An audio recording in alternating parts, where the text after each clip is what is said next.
The phone rang at exactly 3:47 in the morning. Marcus held his breath as he stared at the unknown number glowing on his cracked screen. 7 days. It had been exactly 7 days since he married into the wealthiest family in the state. 7 days since he thought his life had changed forever. But nothing could have prepared him for the voice on the other end of that call.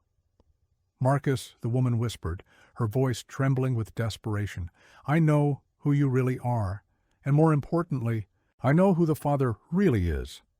Marcus felt the blood drain from his face.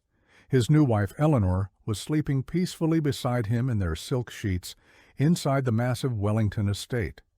She was the beloved daughter of Richard Wellington, one of the most powerful billionaires in the country. And Marcus? Just 3 weeks ago, he was eating ramen noodles in a cramped studio apartment, studying for his medical school exams, wondering if he would ever escape the chains of poverty. Now he was here, in this mansion, wearing pajamas that cost more than his entire wardrobe used to be worth. But this phone call was about to shatter everything. "Who is this?" Marcus demanded in a harsh whisper, slipping out of bed and walking to the marble bathroom. "How did you get this number?" "That doesn't matter," the woman said. "What matters is the truth. The truth about baby Charlotte. The truth about what the Wellingtons have been hiding from you. The truth about why they really wanted you to marry Eleanor." Marcus's heart stopped. Charlotte. The name he hadn't heard in almost 2 years. The name of the baby he had given up hope of ever finding. The woman continued, "Meet me tomorrow at noon. The old coffee shop on Riverside Drive. Come alone. And Marcus, bring the letter. The one you keep hidden in your wallet. The one from the hospital." The line went dead. Marcus stood frozen in the bathroom, his reflection staring back at him from the gold-framed mirror. Who was this woman? How did she know about the letter? And most importantly, how did she know about Charlotte? To understand what happened next, we need to go back. Back to where this story truly began. Back to the moment when Marcus Thompson's life first fell apart, and then, against all odds, came back together in ways he never imagined. Marcus Thompson grew up in a small town called Millbrook, the kind of place where everyone knew everyone, and poverty was passed down like an inheritance. His mother, Grace, worked 3 jobs just to keep the lights on. His father had left before Marcus was born, leaving nothing behind but an old photograph and broken promises. But Grace was determined that her son would have a different life. Every night, no matter how tired she was, she would sit with Marcus at their wobbly kitchen table and help him with his homework. "Education is the key," she would tell him. "It's the only door they can't lock against you." And Marcus believed her. He studied harder than anyone in his class. He won every academic award his school offered. And when he graduated as valedictorian, he earned a full scholarship to study pre-medicine at the State University. Grace cried tears of joy that day. Her boy was going to be a doctor. He was going to break the cycle. But life has a way of testing our dreams just when they seem within reach. During his second year of university, Marcus met a girl named Vanessa. She was beautiful, mysterious, and unlike anyone he had ever known. She came from money, that much was obvious, from her designer clothes and the expensive car she drove.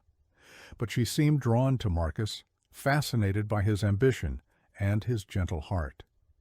Their relationship moved fast. Too fast. Within months, Vanessa told Marcus she was pregnant. Marcus was terrified. He was only 20 years old. He had no money, no job, and medical school was still years away. But he was determined to do the right thing. He told Vanessa he would marry her. He would support her. He would be the father that he never had. But Vanessa had other plans. "You don't understand, Marcus," she said one night, her voice cold in a way he had never heard before. "My family would never accept you. They would never accept this." She gestured at her stomach with disgust. "I'm going to take care of it, and then we're done." Marcus begged her to reconsider. He offered to drop out of school, to get a job, to do whatever it took. But Vanessa was unmoved. She came from a world where problems like this were solved with checkbooks and silence. A world where people like Marcus were invisible. 3 weeks later, Vanessa called him with news that changed everything. "I couldn't do it," she admitted, her voice barely a whisper. "I couldn't go through with the procedure. But Marcus, I can't keep this baby. My parents would disown me. They would destroy everything." "Then what are you saying?" Marcus asked, his heart pounding. "I'm saying I'm going to have the baby in secret, and then I'm going to give it away to someone who can actually provide for it." Marcus felt his world collapse. "You can't do that. I have rights." "I'm the father," Vanessa laughed bitterly. "Rights? Marcus, you have nothing. You are nothing. Do you really think any court would give custody to a broke college student living in a one-room apartment? Besides, my family has lawyers, the best lawyers. They will bury you before you even step foot in a courtroom." And so began the darkest chapter of Marcus's life. For months, Marcus tried to find Vanessa. He called her phone, but the number was disconnected. He went to her apartment, but she had moved. He tried to contact her family, but they had her hidden away somewhere, probably at some private estate in another state, waiting for her problem to disappear. Marcus hired a lawyer with money he didn't have. He took out loans. He worked night shifts at a warehouse while still attending classes during the day. He barely slept. He barely ate. But he refused to give up. Then one day the lawyer called with devastating news. "The baby was born 3 weeks ago," the lawyer said. "A girl. But Marcus, they've already placed her with an adoptive family. The paperwork was processed through a private agency. Everything was done legally, or at least it appears legal. They claimed they couldn't locate the father." "That's a lie," Marcus shouted. "I sent them my information. I filed papers. They knew exactly who I was." "I believe you," the lawyer said sadly, "but proving that is going to be nearly impossible. The records have been sealed. The agency claims the father was listed as unknown. Without concrete evidence of fraud, there's nothing we can do." Marcus hung up the phone and wept. Somewhere out there, his daughter was growing up without him. She would never know that her father fought for her. She would never know that he loved her before she was even born. But Marcus refused to let this destroy him completely. He channeled his pain into determination. He went back to his studies with renewed focus. If he couldn't save his daughter now, he would build a life worthy of her. He would become successful. He would prove to the world that he was not nothing.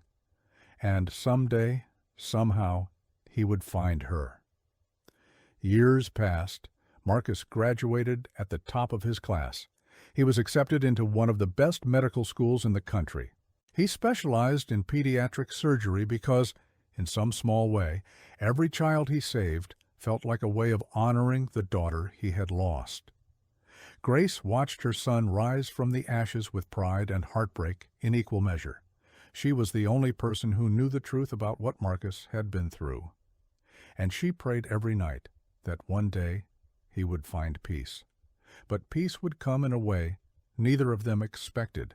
It was during his final year of medical residency that Marcus met Eleanor Wellington.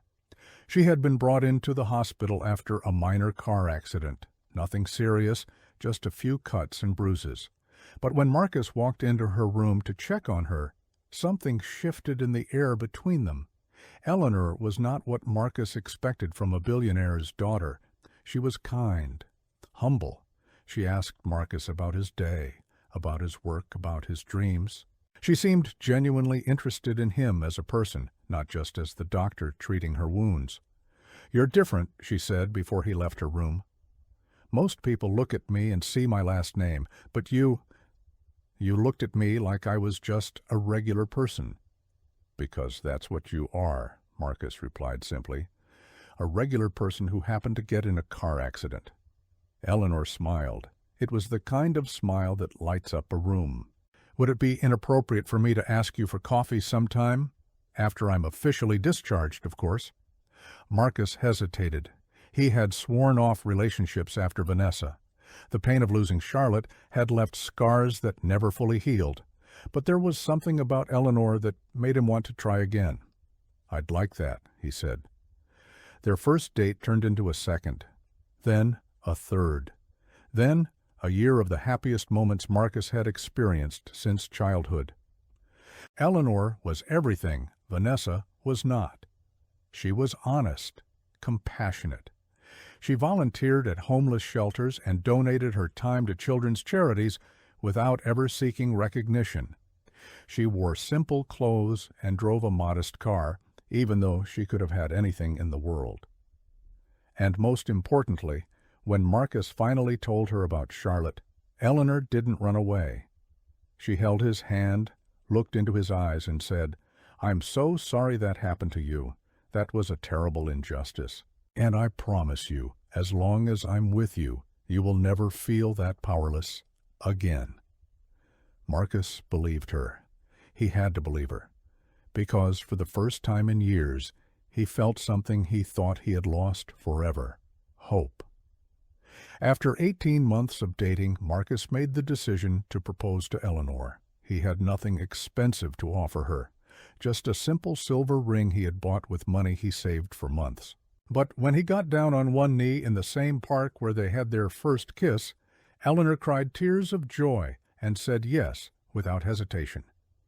The problem started when Eleanor told her father Richard Wellington was not pleased. In fact, he was furious. His only daughter, the heir to his billion-dollar empire, was engaged to a resident doctor who couldn't even afford a real diamond ring. It was unacceptable. "You're making a mistake," Richard told Eleanor during a heated family dinner. "This boy comes from nothing. He has no connections, no wealth, no status. What could he possibly offer you?" "He offers me love," Eleanor replied firmly. "Real love, the kind that doesn't come with conditions or contracts." "Love doesn't pay the bills," Richard snapped. "Love doesn't protect our family legacy. You have responsibilities, Eleanor, responsibilities you're throwing away for some nobody." Marcus sat quietly through this exchange, his jaw clenched tight.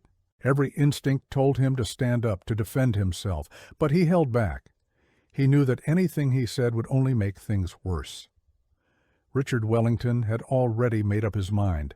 In his eyes, Marcus would never be good enough. But then something unexpected happened. Over the following weeks, Richard's attitude began to change. At first, the shifts were small. He stopped making snide remarks about Marcus's background. He started asking about his work at the hospital. He even invited Marcus to play golf one weekend, a gesture that shocked Eleanor as much as it shocked Marcus.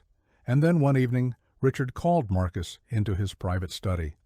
"I want to apologize," Richard said, his voice uncharacteristically soft. "I've been hard on you, and that wasn't fair. The truth is, I was scared of losing my daughter, scared of what change might mean for our family."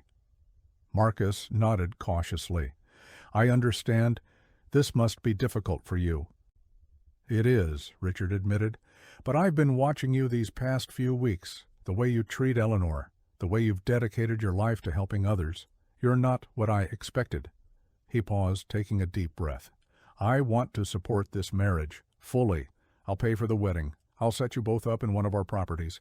And I want to offer you a position at Wellington Medical, our family's health care foundation. You would be the lead physician." Marcus was stunned. This was more than he had ever dreamed possible.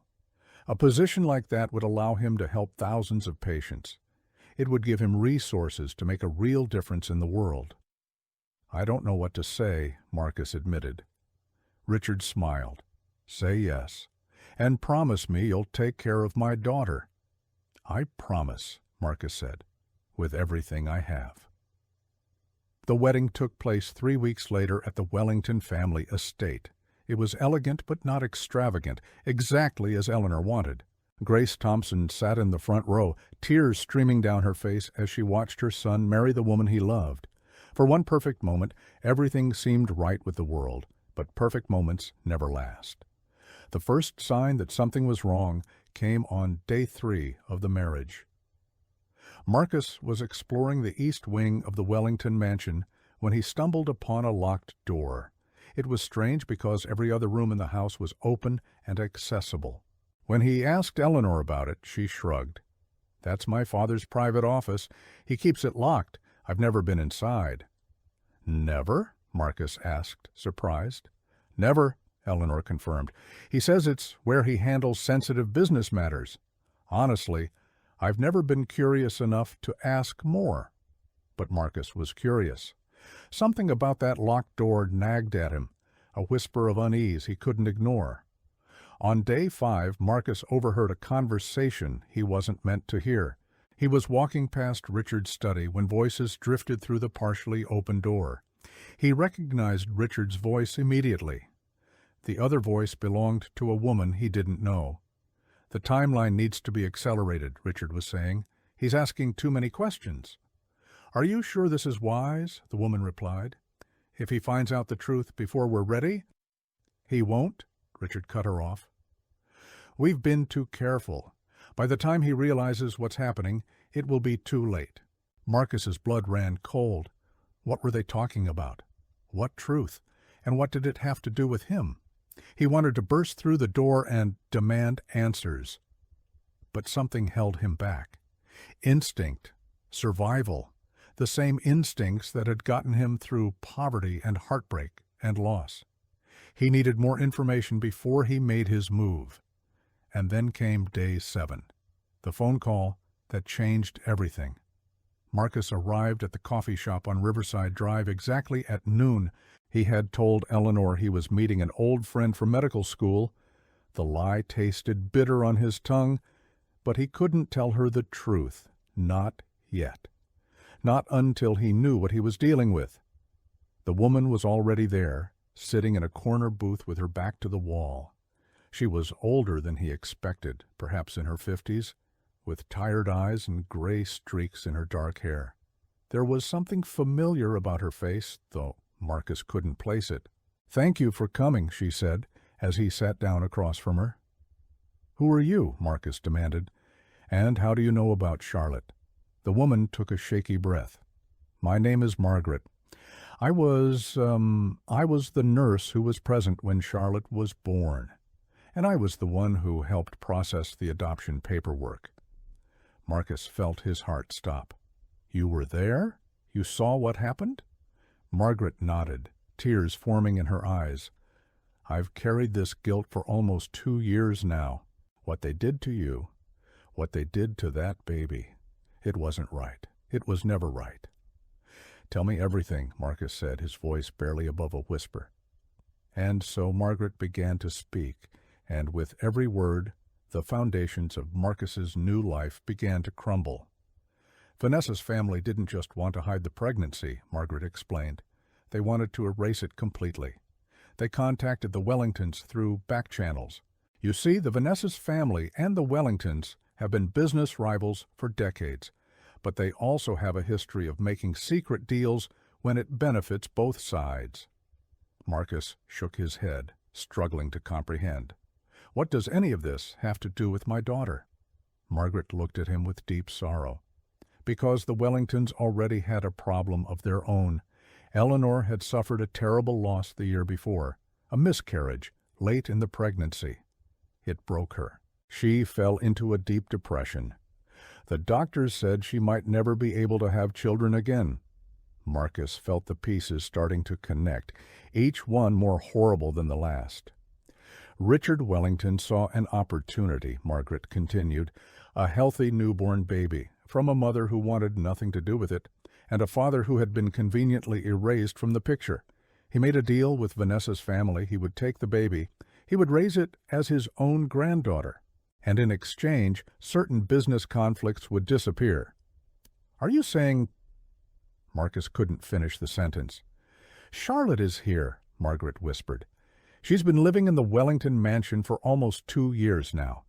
She's being raised as Eleanor's daughter, the child of her brief first marriage that supposedly ended in divorce. But Marcus, Eleanor doesn't know the truth. She believes Charlotte is legally and rightfully hers. Richard orchestrated everything. He found a way to falsify records to create a paper trail that makes it seem like Eleanor legitimately adopted Charlotte through proper channels. Marcus felt like he was drowning. Charlotte was here. His daughter was in the same house he had been sleeping in for the past week. He had probably walked past her nursery a dozen times without knowing. "Why are you telling me this now?" he managed to ask. Margaret wiped her eyes. "Because I'm dying. Cancer. The doctors give me maybe 3 months. I can't go to my grave carrying this secret. You deserve to know the truth. Charlotte deserves to know the truth." "And Richard? Does he know you're telling me this?" Margaret laughed bitterly. "Richard would destroy me if he knew. He's ruthless, Marcus. He didn't accept you because he had a change of heart. He accepted you because having you in the family makes everything cleaner. If you're Charlotte's stepfather, you're less likely to go looking for answers. You're less likely to ask questions about her origins." He thought he was being clever. "But he underestimated me," Marcus said quietly. "Yes," Margaret agreed. "He did."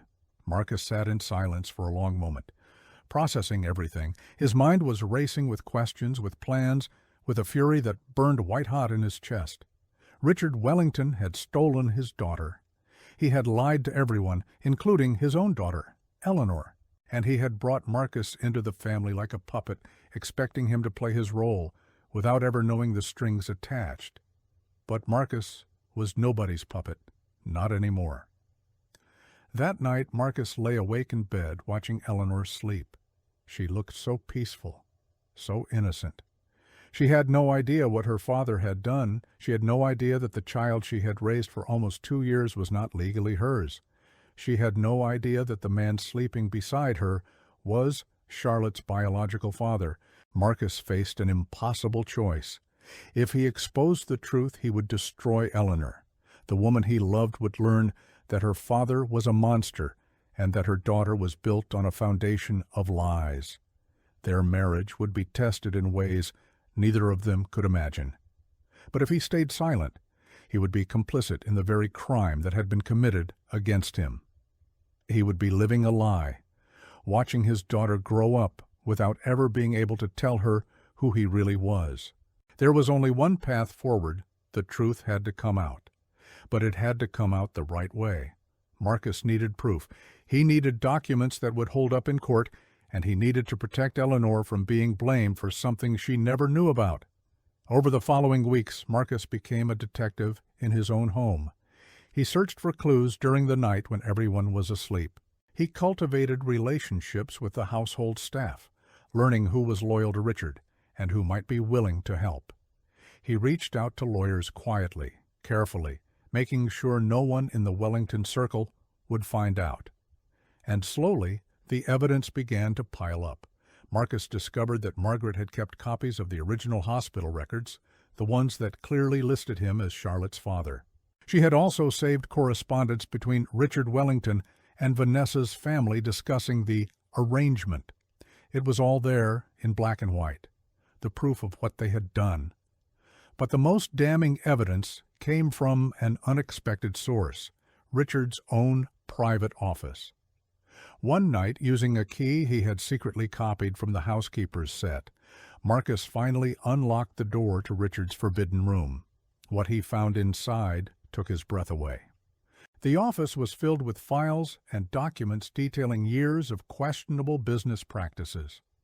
But in a locked drawer of Richard's desk, Marcus found a folder labeled Project Inheritance. Inside were detailed plans for Charlotte's future, including legal documents designed to ensure she would inherit the Wellington fortune, carefully worded to exclude any future claims from biological relatives.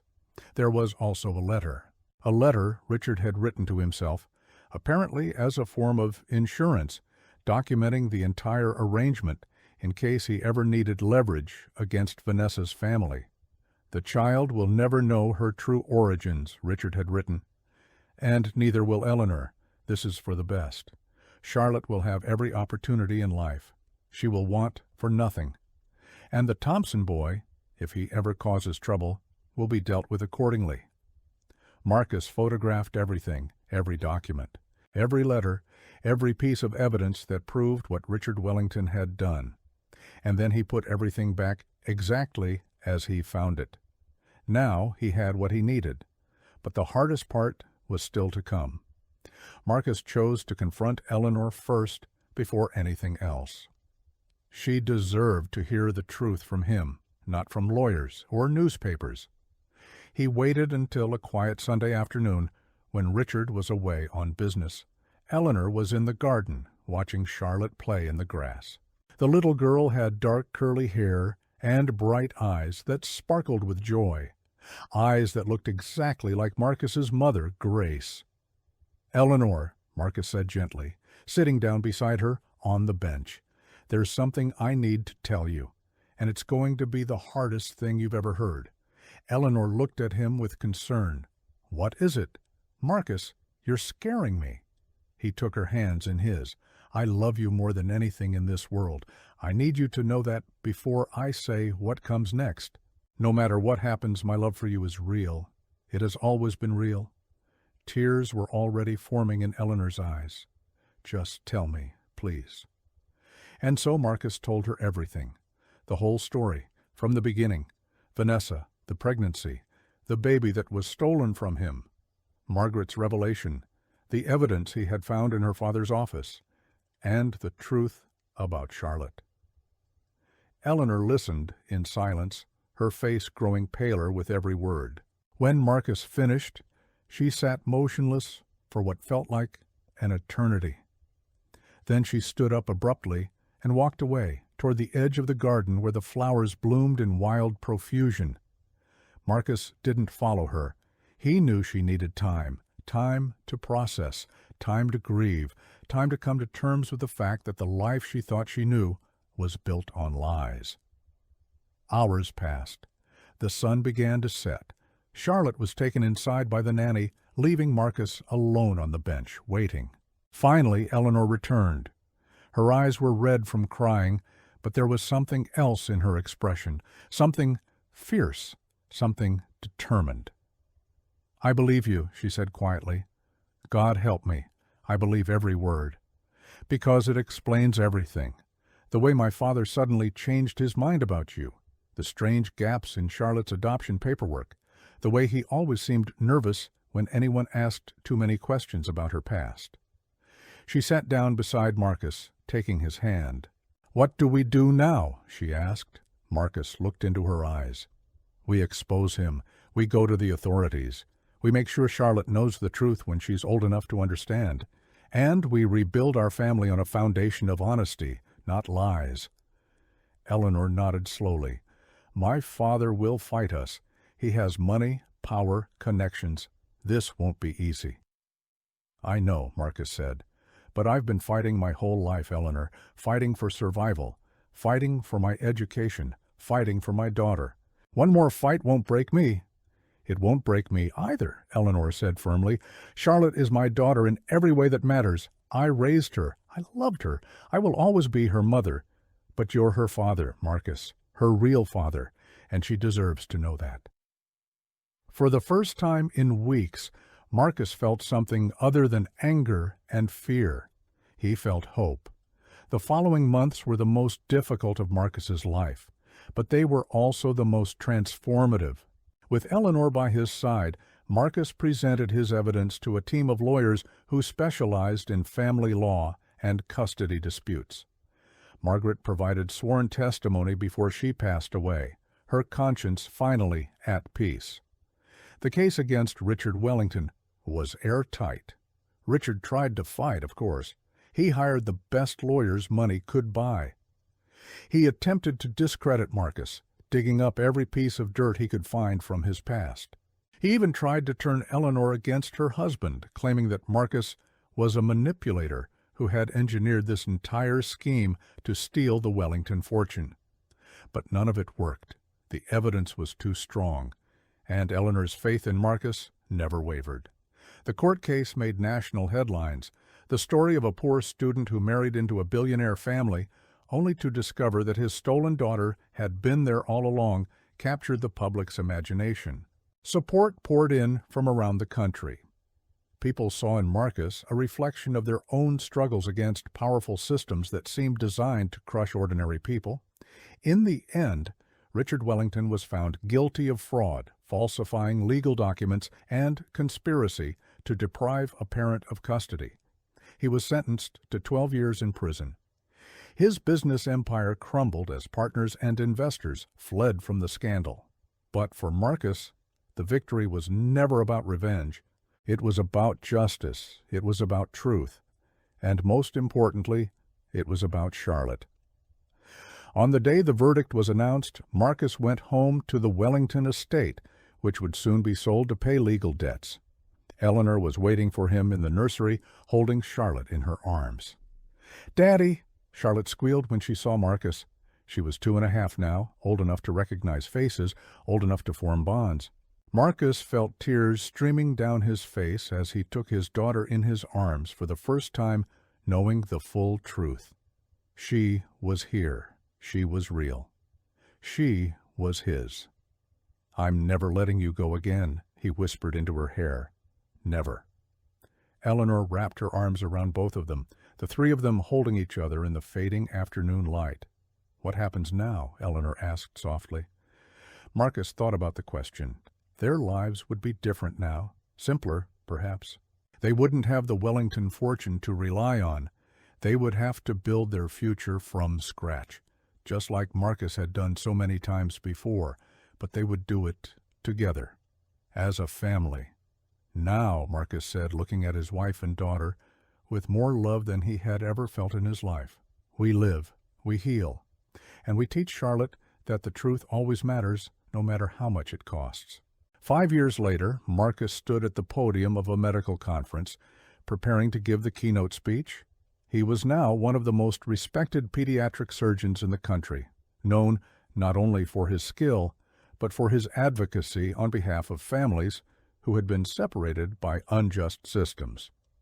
In the audience sat Eleanor, now a prominent child welfare attorney, and Charlotte, 7 years old and full of questions about everything.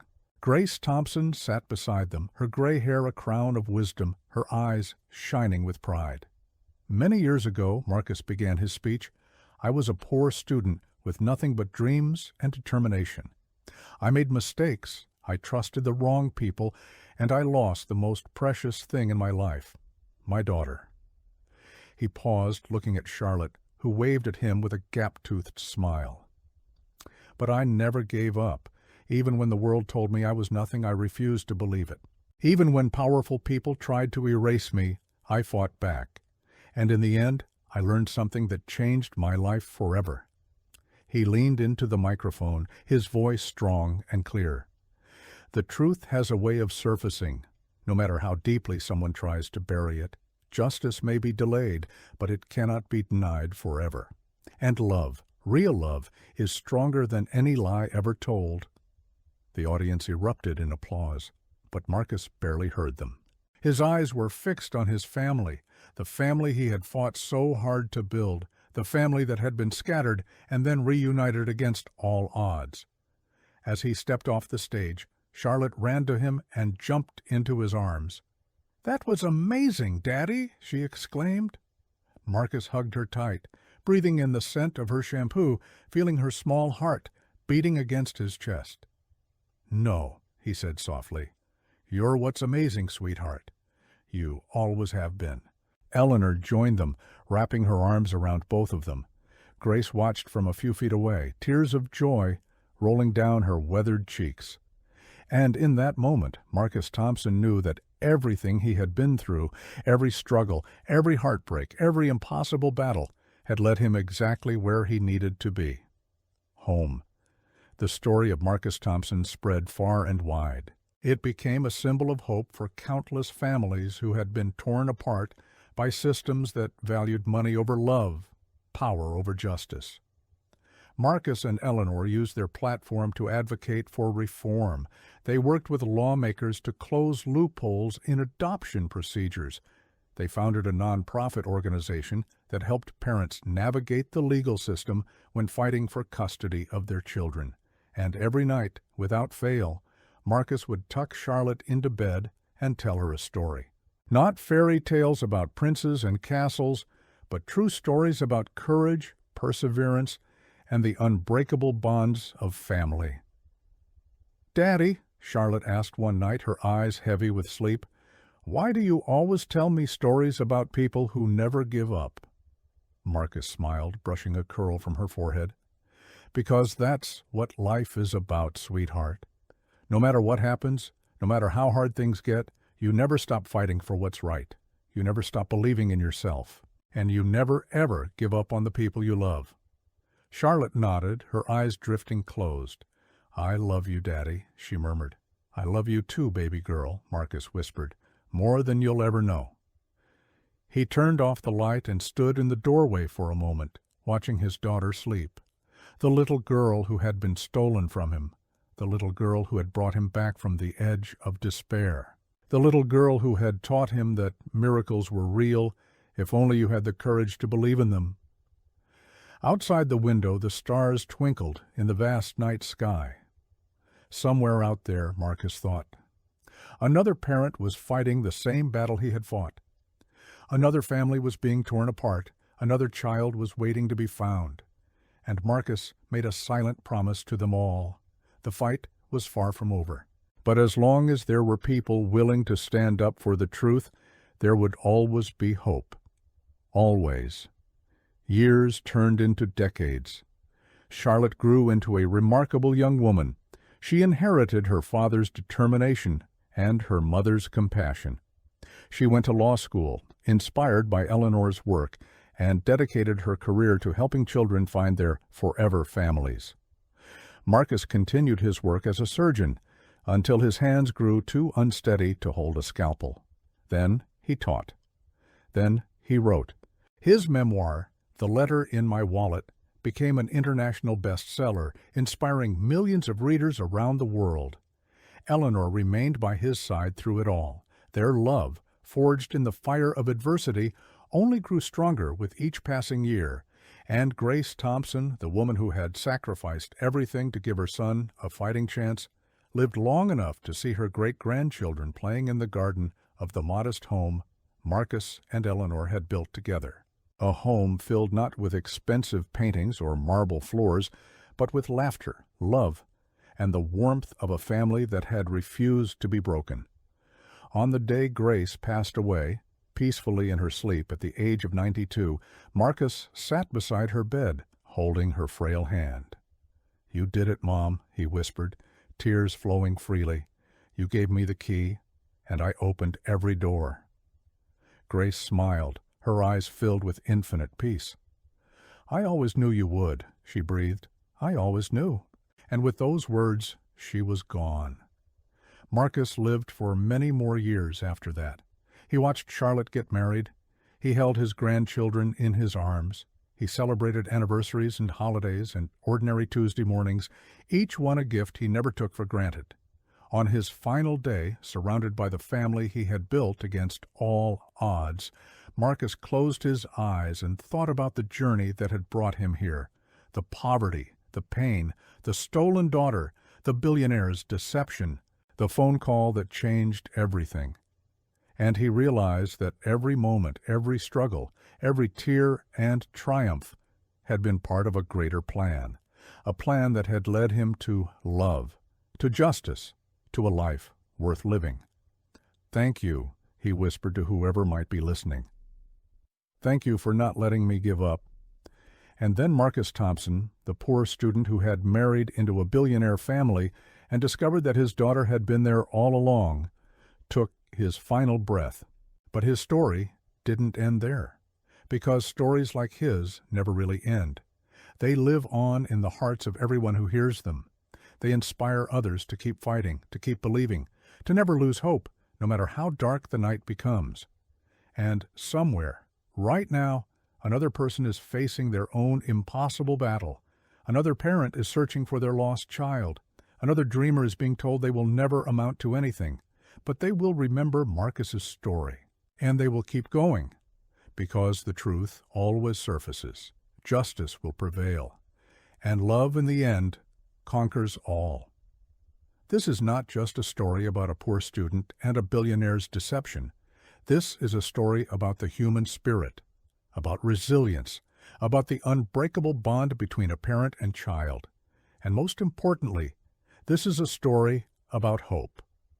The kind of hope that can move mountains, the kind of hope that can change the world, the kind of hope that lives in every single one of us waiting to be awakened. Never give up, never stop fighting, never lose faith. Because you never know when that phone call might come, the call that changes everything.